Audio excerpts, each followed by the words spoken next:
அடிச்சு வரான் கதைய வச்சா உடச்சு வரான் தளபதி. கண்ணு கெட்டிய தூரம் வரை, கண்ணு கெட்டிய தூரம் வரை ஒரு கடல். இது முதல்வரின் மீது இருக்கும் மக்களின் பாசக்கடல், அன்பு கடல். உங்கள் அனைவரையும் வணங்கி திருச்சிராப்பள்ளி மாவட்ட மக்கள் சந்திப்பு நிகழ்ச்சியை யாரை வாழ்த்தி தொடங்குவது? நம்ம தமிழ் தாயை வாழ்த்தி தொடங்குவோம். தமிழெங்கள் பேச்சு, தமிழெங்கள் மூச்சு, தமிழெங்கள் உயிர். அனைவரும் எழுந்து நிற்போம். தமிழ் தாய் வாழ்த்தை சேர்ந்து பாடுவோம்.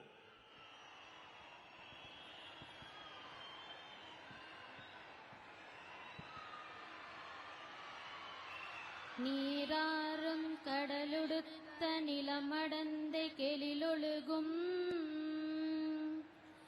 சீராறும் வதனமென திகழ் பரத கண்டமெதில்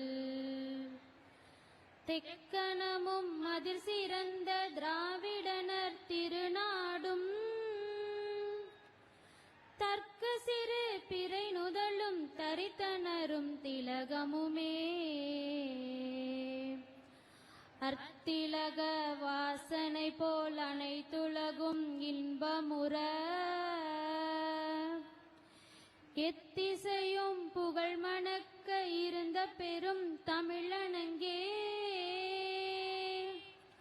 தமிழனங்கே உன் சீரிலமை திறம் வியந்து செயல் மறந்து வாழ்த்ததுமே வாழ்த்ததுமே வாழ்த்ததுமே. நன்றி. வந்தோரை வரவேற்பது தமிழ் பண்பாடு. நமது கழக கண்மணிகளே, உங்களை வரவேற்க போற்றுதலுக்குரிய பாசத்திற்குரிய பொதுச் செயலாளர் இல்லை மாண்புமிகு அமைச்சர் அண்ணன் என் ஆனந்த் அவர்களை வருக வருக என வரவேற்கிறோம். மதிப்புக்கும் மரியாதைக்குரிய மாண்புமிகு முதலமைச்சர் மற்றும் மாண்புமிகு அமைச்சர் பெருமக்கள், மாண்புமிகு சட்டமன்ற உறுப்பினர்கள், மாவட்ட செயலாளர்கள், அணி தலைவர்கள், பகுதி கிளை தளபதி நெஞ்சில் குடியிருக்கும்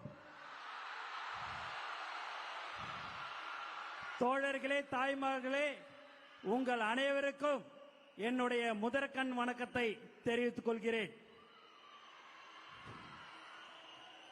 இங்கு நான் ஒரு அமைச்சராக இங்க நிக்கிறேன் அப்படின்னு சொன்னா அது எனக்கோசம் மக்கள் ஓட்டு போடவில்லை. முழுக்க முழுக்க 234 தொகுதியிலும் தலைவர் ஒருவருக்காக மட்டும்தான் வாக்களித்தார்கள். அதற்கு நாங்கள் உண்மையாக இருந்து மக்களுக்கு சேவை செய்வோம் என்பதை இந்த நேரத்தில் தெரிவித்துக் கொள்கிறேன். மாண்புமிகு முதலமைச்சர் சொல்வதெல்லாம் மக்களுக்கு சேவை செய்வது மட்டும்தான் உங்கள் வேலையாக இருக்க வேண்டும், எக்காரணத்தை கொண்டும் தப்பு செய்யக்கூடாதுன்னு சொல்லக்கூடிய ஒரே முதலமைச்சர் நம்மளுடைய தலைவர் தளபதி தான்.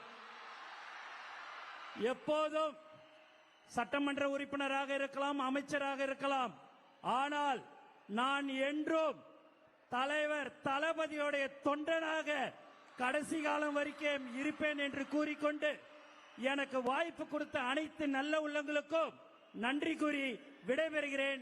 நன்றி, வணக்கம்.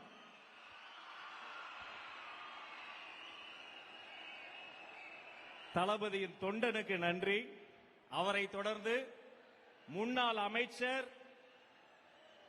மண்ணின் மைந்தர், மதிப்பிற்குரிய வாரிய தலைவர் அண்ணன் கூப்பா கிருஷ்ணன் அவர்களை சிறப்புரை வழங்க அன்போடு அழைக்கிறோம்.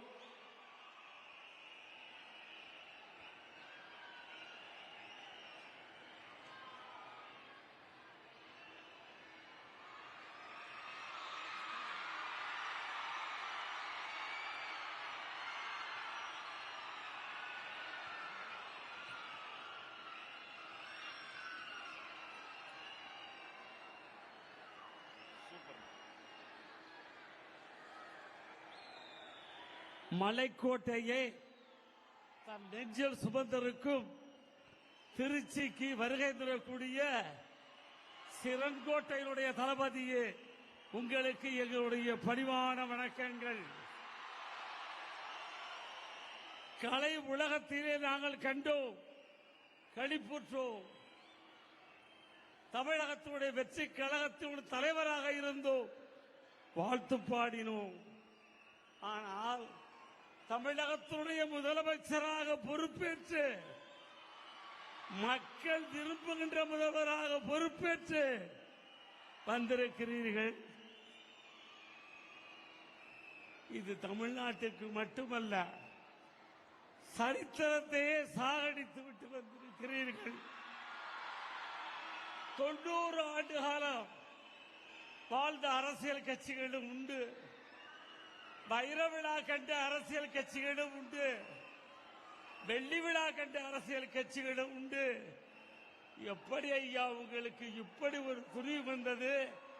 2.5 ஆண்டு காலத்திலே ஒரு கட்சியை நடத்தி ஆட்சியை பொறுப்பேற்றிருக்கிறீர்கள் என்று சொன்னால் இது உலக அதிசயத்தின் வரலாறு, வேற எவருக்கும் கிட்டாத ஒரு வரலாறு. இந்த வரலாற்று நாயகரே, எங்களுக்கெல்லாம் ஒரு வழியை காட்டுகிறோம் என்று எங்களெல்லாம் பெருமைப்படுத்தினீர்கள். இப்பொழுது நாங்கள் கால் அடிக்கவே முடியல. ஏன்னா 90 வயதை தாண்டிய கட்சிக்காரர்கள் வருகிறார்கள், 75 வருடங்களை கொண்ட கட்சிக்காரர்கள் வருகிறார்கள், 50 ஆண்டு கால வெள்ளி விழா கட்சியை கண்டவர்களும் வருகிறார்கள், இன்று பிறந்தவர்களும் வருகிறார்கள். இவ்வளவு எதிரிகளை எல்லாம் நீங்கள் வசப்படுத்தக்கூடிய அந்த கவர்ச்சி உங்களிடத்திலே எப்படி வந்தது? அந்த ஈர்ப்பு எப்படி வந்தது? ஓட்டு போட வருகிறார்கள். 60,000 மைல்களுக்கு அப்பாலே வெள்ளையன் காலத்திலே வாழ்ந்தவர்கள் இன்றைக்கு உங்களுக்கு ஓட்டு போட திருச்சிக்கு, தமிழ்நாட்டுக்கு வந்தார்கள். அரபு நாட்டிலே இருந்தவர்கள் வந்தார்கள், ஈழ நாட்டிலே இருந்தவர் வந்து ஓட்டு போட்டார்கள். இப்படிப்பட்ட இந்த கவர்ச்சியை கண்டு நானெல்லாம் உங்களிடத்திலே வந்த பொழுது என்னை என்ன சொன்னார்கள் தெரியுமா? பிழைக்க தெரியாதவன், அரசியல் கட்சியை தேர்வு செய்ய முடியாதவன் என்று சொன்னார்கள்.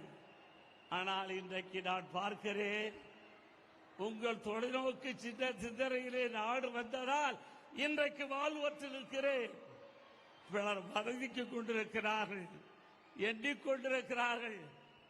எப்படி ஐயா இந்த கட்சி வந்தது ஆட்சிக்கு என்கிறார்கள். இதை ஆராய்ச்சி செய்வதற்கே உலக நாடுகளே ஒன்று கூடி பல்வேறு பல்கலைக்கழகத்திலே ஆட்சியை ஆய்வு செய்வதற்கு இருக்கிறார்கள். அப்படிப்பட்ட திறம் வாய்ந்த தலைவர் அவர்களே, வாழுங்கள் பன்னெடுங்காலம், வளருங்கள் புகழோடு. தமிழ் கூறும் நல்லுலகத்திற்காக நீங்கள் எடுக்கக்கூடிய வாளுக்கு நாங்கள் துணை இருப்போம். முதல் முறையாக வந்தீர்கள், உங்களுக்கு வாள் கொடுத்தோம். இன்றைக்கு ஆட்சி பொறுப்பேற்று வந்திருக்கிறீர்கள், உங்களுக்கு செங்கோல் தருகிறோம்.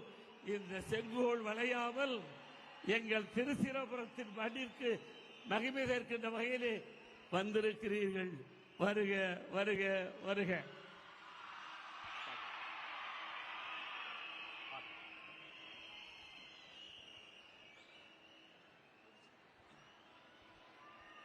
அண்ணன் பேசிவிட்டார்.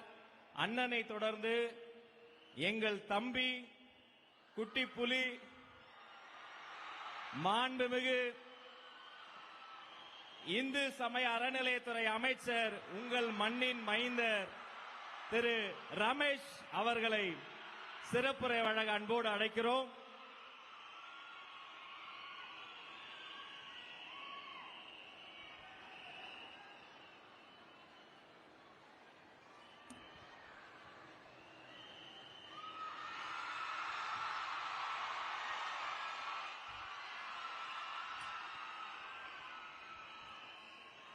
அன்னை தமிழிற்கு முதல் வணக்கம்.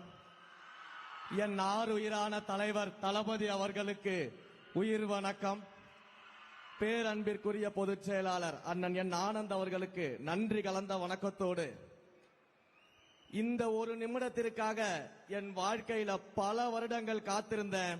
இப்படி அண்ணனை கூப்பிடணும், எப்படி கூப்பிடணும், மாண்புமிகு தமிழ்நாடு முதலமைச்சர் அண்ணன் தளபதி அவர்களே அப்படின்னு கூப்பிடுற அந்த ஒரு நொடிக்காக பல வருடங்கள் நாம் எல்லாம் தவம் இருந்தோம். அந்த தவம் இன்றைக்கு நிறைவேறி இருக்கிறது.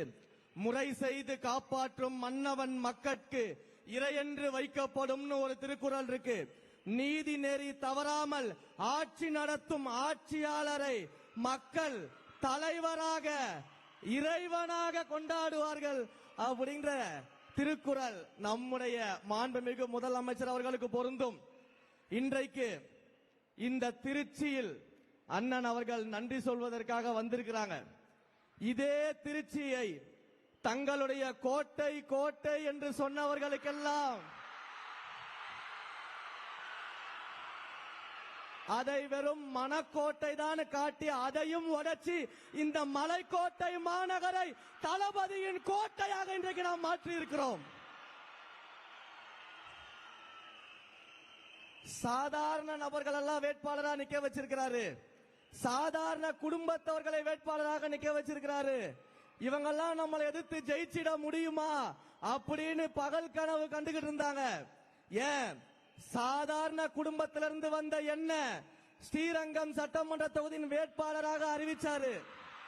அறிவிச்ச உடனேயே இந்த திருச்சியின் முதலாளி என்று சொல்லக்கூடிய பல பேர் என்ன சொன்னாங்கன்னா, ஸ்ரீரங்கத்தில் வெற்றி பெறுபவர்கள் தான் ஆட்சியை அமைக்க முடியும், அது சென்டிமெண்ட் அப்படின்னு ஏளனமாக பார்த்தாங்க.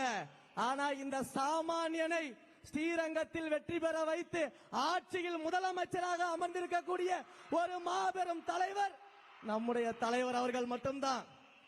உங்களை போல இந்த இடத்துல இருக்கக்கூடிய பல பேரை இந்த இடத்துக்கு கொண்டு வருவதற்கான வரலாற்றிலேயே ஒரு தலைவர் இருக்கிறார் என்றால் அது நம்முடைய தலைவர் அவர்கள் மட்டும்தான்.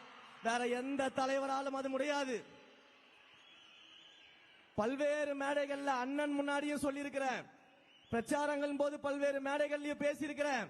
அந்த ஒன்றை மட்டும் நினைவுபடுத்திடுறேன். பல இடங்கள்ல சொன்ன சின்ன பசங்கன்னு ஏளனமா பார்க்காதீங்க. இந்த சின்ன பசங்க என்ன செய்வாங்கன்னு காட்டுவோன்னு பல மேடைகள்ல நான் பேசியிருக்கிறேன், அண்ணன் முன்னாடியும் பேசியிருக்கிறேன். இப்ப அதே மாதிரி பார்க்கிறவங்களுக்கு இன்னொன்னு சொல்லிட்டு ஒரு உறுதிமொழியை சொல்லிட்டு நான் கிளம்பிடுறேன். எழுதி வச்சுக்கோங்க, இந்த சின்ன பசங்க வருங்காலத்தில் எதிர்கட்சியே இல்லாத சட்டமன்றத்தில் எங்கள் அண்ணனை முதலமைச்சராக அமர வைப்போம். இது வருங்காலத்தின் வரலாறாக மாறும். மாண்புமிகு முதலமைச்சர் அவர்களுக்கு என்னுடைய நெஞ்சார்ந்த நன்றியை தெரிவிச்சுக்கிறேன்.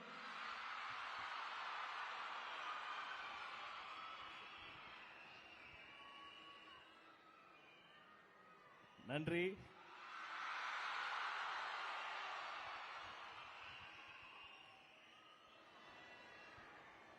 குட்டி புலியே கர்ஜித்தா தாய் புலி எப்படி கர்ஜிக்கணும் உங்களுக்கு சொல்ல வேணுமா? ஒரு நொடி யோசித்து பார்க்கிறேன். இதே திருச்சியில 1008 கெடுபிடிகளுக்கு நடுவே உங்களை பார்ப்பதற்காக ஓடோடி வந்து நின்னு அன்று உங்க அண்ணனா உங்க தம்பியா நம்ம தளபதியா மக்கள் விரும்பும் வேட்பாளரா வந்த மனிதர் எடுத்த சபதம் முடித்து, இது பதவி கிடையாது, பொறுப்பு. பொறுப்புக்கு வந்த ஒவ்வொரு நாளும் தாய்மார்களுக்கும் தமிழுக்கும் முதலிடம் கொடுத்து இதோ உங்கள் முன்னால் உரையாற்ற வருகிறார் மாண்புமிகு தமிழ்நாடு முதலமைச்சர் அண்ணன் தளபதி சி. ஜோசப் விஜய் அவர்கள்.